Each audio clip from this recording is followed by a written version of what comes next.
Viral Science, the home of creativity. Hey friends, welcome back. In this video, we are going to make a RGB LED circuit which can be controlled with a smartphone. So let's get started.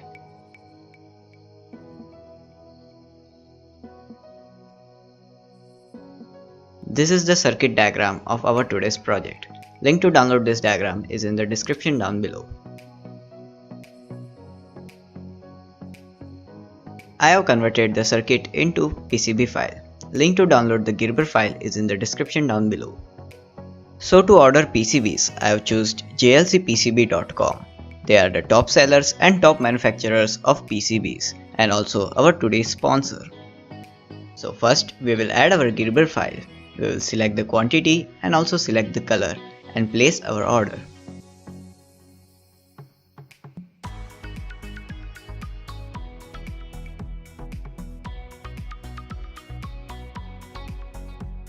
In India, I have received this parcel in 5 days.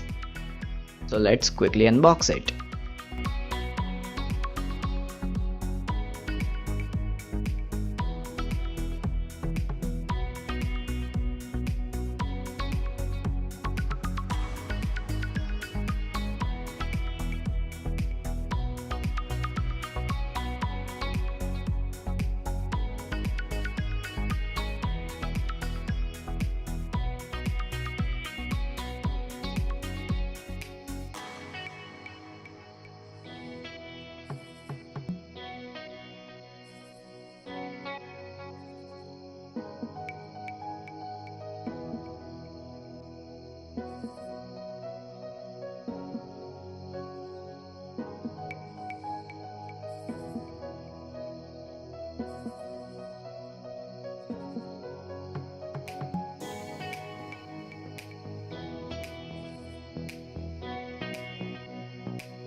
Do subscribe and press bell icon to get instant notification for new video.